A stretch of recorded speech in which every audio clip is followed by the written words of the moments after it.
Hello and welcome to बुलंद सोच। आज का टॉपिक है how do we deal with the external world when it comes to relationship. What do you mean by relationship? What are the unsaid expectation of the relationship? ये सारी चीजें हम आज इस वीडियो में देखेंगे। Now what will you get by the end of this video? You will be able to understand कि what are the unsaid expectation from the other end, expectations from the other and. Alright, तो इससे क्या होगा? We'll be able to harmonize the relationship, may it be personal, may it be professional. We'll be able to negotiate better. We'll be able to crack deals better. Okay, this video will cater both of your needs. Number one. So let's just begin with what is a relationship. But before that, this video is not a blueprint video. I also leave a scope of subjectivity from your end. Okay, so this is a disclaimer. Let's just begin. What is a relationship? Relationship is a form of a connection that is meant to fulfill a goal. It is a form of a transaction. Now, it might seem a bit rigid and logical over here, but it is like that. Let's just get into the real stuff of it. Let's just get into ground reality. अगर personal relationship है, तो aren't you expecting कि मेरा कोई ध्यान रखे, someone should love me, someone should take care of me, someone should give me attention, the necessary one. Attention मिलना चाहिए. When it comes to professional relationship, if you are an employee, you need financial exchange, you need appraisal. If you are an employer, you want skill exchange, you're expecting that technological advancement. What are the different ways to generate new revenue streams? You want those things, you want ideas. All right, तो ये सारी चीजें आ गई यहाँ पे. All right, उसके बाद why we call a relationship a transaction? Because your one of the unsaid expectation is, and relationship cannot exist without expectation. One of the unsaid expectation is मैं जितना इनपुट डाल रहा हूं सामने वाला भी उतना डाले. क्यों? क्योंकि रिलेशनशिप को सर्वाइव कराना है, रिलेशनशिप को थ्राइव कराना है, and I want your every relationship to thrive. Alright, तो यहाँ पे हम क्या कर रहे हैं? यहाँ पे हम चाहते कि सामने वाला इनपुट उतना डाले जितना मैं डाल रहा हूं. ये अनसेट एक्सपेक्टेशन है, अनरियलाइज्ड है. ऑलराइट, तो 1 unit of my input is not equal to 1 unit of your input. यहाँ पे perceived fairness matters a lot. Perceived fairness matters more than the objective fairness, क्योंकि human is an emotional being. Are you getting my point? I repeat myself, perceived fairness matters more than the objective fairness. यानी क्या? मेरे mind में जितना expectation का बार है, सामने वाले को उतना फुलफिल करना है, and only then I will get satisfied. Alright, now I am not saying कि हमें हर एक रिलेशनशिप में ये करना है. नहीं कर सकते हम. We have to choose. Alright, we have to choose कि कहाँ पे हमें उतने एक्सपेक्टेशंस फुलफिल करने हैं और कहाँ नहीं करने हैं. We have to choose. Alright, number 2, what are the quality of alternatives available to the other person?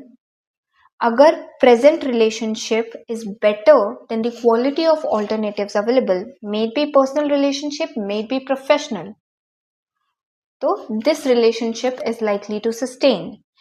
If quality of alternatives are much better than the present relationship is not likely to get sustained. The person is likely to shift to the other person, any of the relationship, right?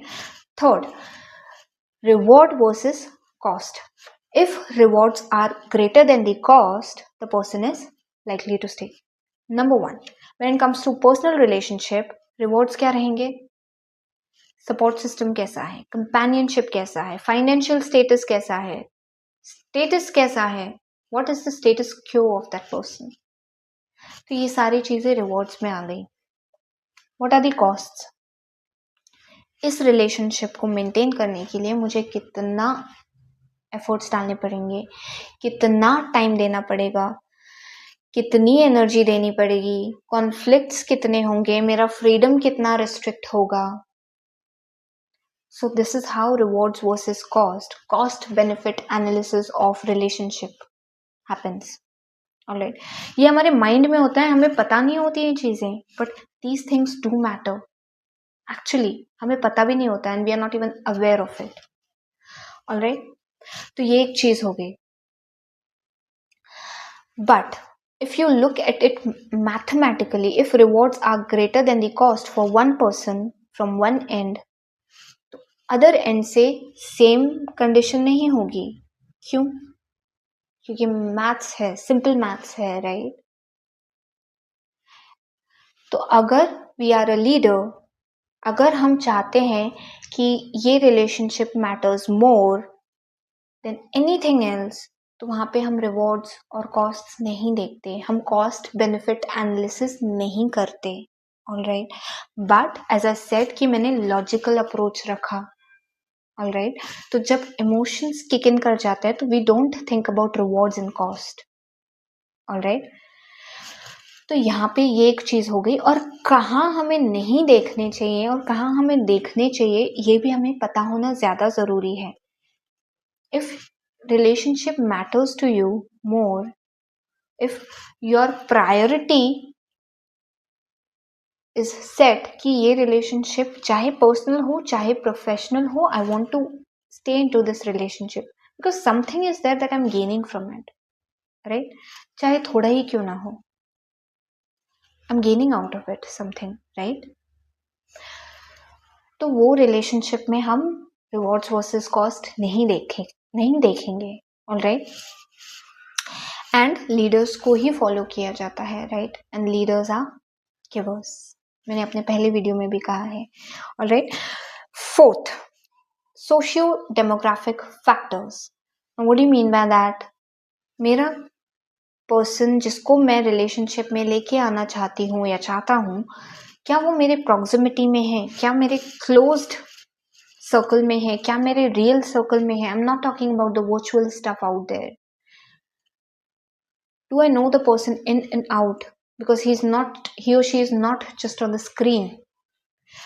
आप खुद पे रख के देखिए, will you trust a person who is in foreign land or will you trust a person that is close to you? You know that person fully, right? वो आपके साथ उठता है, बैठता है, anything. You know that person in and out.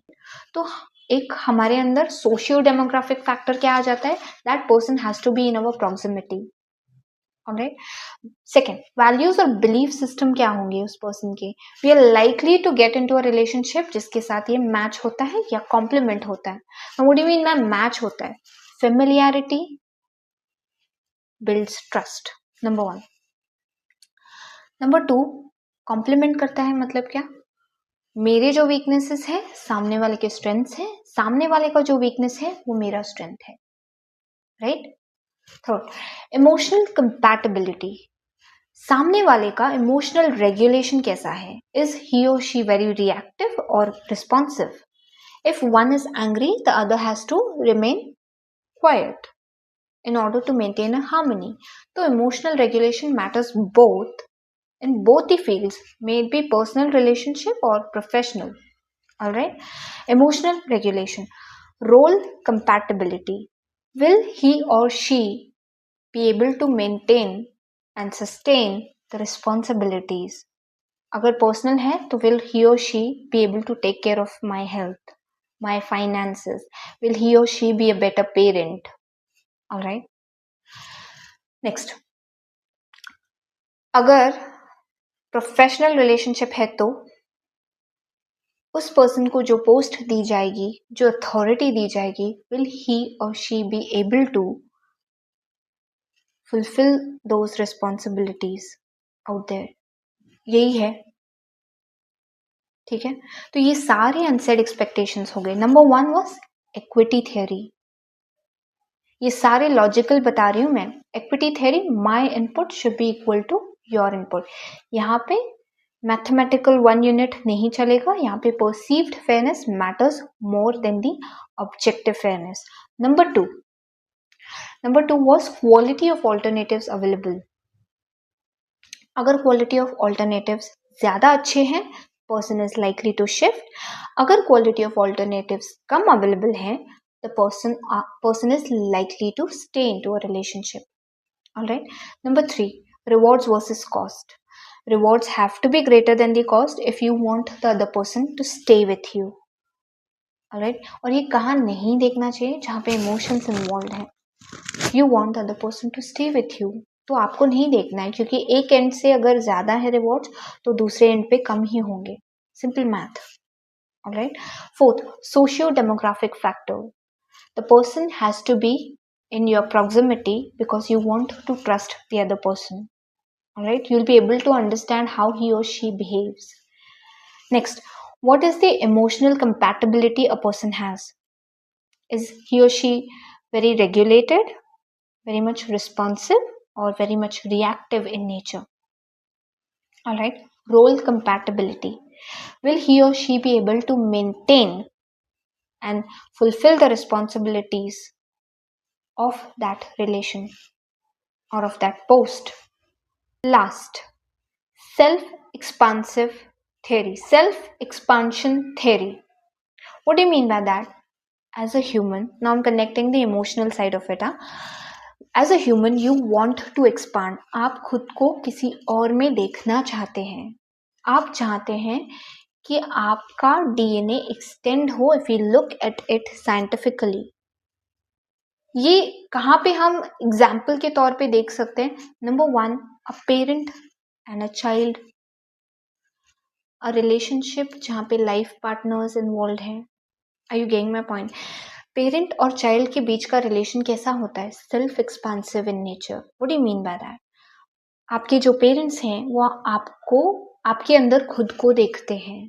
To be very precise, आपको खुद के अंदर देखते हैं. दे थिंक दैट वो भी मैं ही हूँ. आई होप शायद मैं ये बहुत पहले समझ पाती, लेकिन नहीं समझी थी बहुत पहले. तो एक पेरेंट आपको अपने अंदर देखता है कि वो भी मैं ही हूँ. Please understand this emotion of your parent, of your parents. Please understand. अगर वो आपको कहीं रोकते हैं, कहीं कुछ कहते हैं कि ये मत करो, वो मत करो, आपको कभी कहते हैं ये ऐसे नहीं ऐसे होता है, भले ही वो गलत हो, एक्सेप्ट इट एंड से हाँ मुझे बताइए कैसे करना है, मुझे सीखना है आपसे. Give them the necessary attention. जरूरी है. Now when it comes to life partner, एक लाइफ पार्टनर अगर हम चूज करते हैं अपने लिए तो हम क्या चाहते हैं? हम खुद को उस पर्सन में देखना चाहते हैं. हम चाहते हैं कि हमारे collective resources, collective skills, collective abilities, collective qualities मिलके हमारे जिंदगी को एक डायरेक्शन दें. Isn't it? हम यही चाहते हैं, right?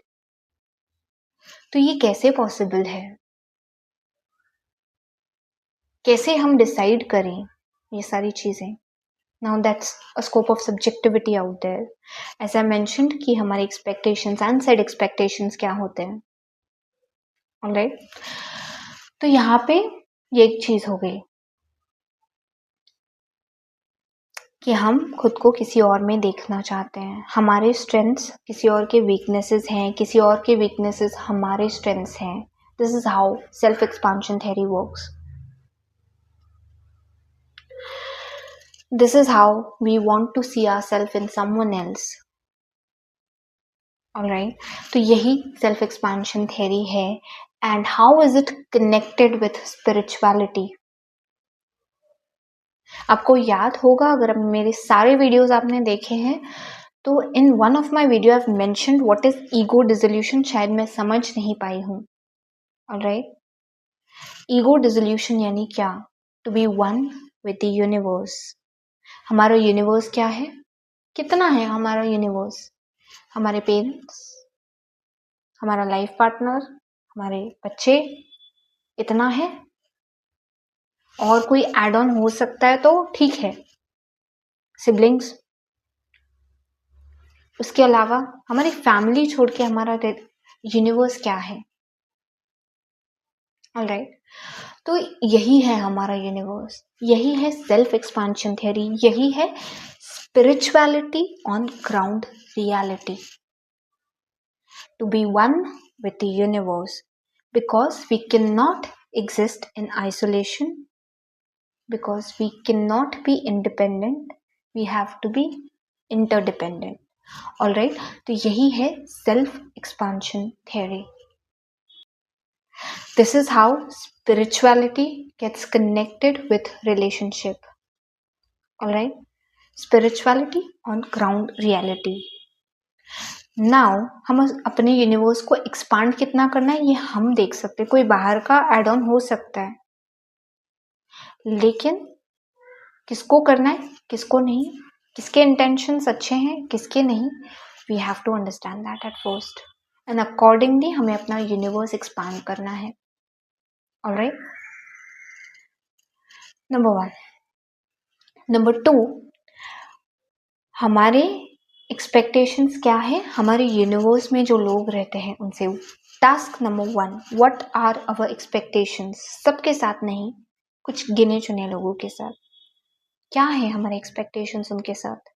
Where are they coming from. Are they coming from family, are they coming from culture, are they coming from social media, corporate culture, कहाँ से आ रहे हैं.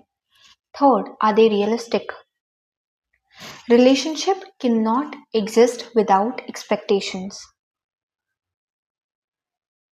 Are you getting my point? और हमारे एक्सपेक्टेशंस का लेवल कैसे set होता है, हमारे एस्टीम से. हमारा एस्टीम जितना हाई होगा उतने हमारे एक्सपेक्टेशंस कम होंगे सामने वाले से. ऑलराइट, अगर हमारा एस्टीम लो होगा तो हमारा जो एस्टीम बढ़ाने का काम है हम सामने वाले के ऊपर थोप देंगे, बर्डन हो जाएगा सामने वाले के ऊपर. तो how to enhance our self esteem. Be emotionally independent, be financially independent. These are the 2 best ways out there to raise your self esteem. Know your strengths, know your weaknesses, leverage on them, leverage on your skills. यही एक तरीका है अपना esteem बढ़ाने का, अपना self concept बढ़ाने का और अपने रिलेशनशिप्स को अच्छा रखने का. Are you getting my point? This is how spirituality meets ground reality when it comes to relationship, and how do we define our universe. So that's it for today. अगर आपको अच्छा लगा हो वीडियो तो आप कमेंट सेक्शन में ज़रूर बताइएगा that was I able to open up your mind? Was I able to present it properly in front of you? And आपने अपना टास्क किया या नहीं, please right it down. Alright, so that's it for today. Signing off, बुलंद सोच.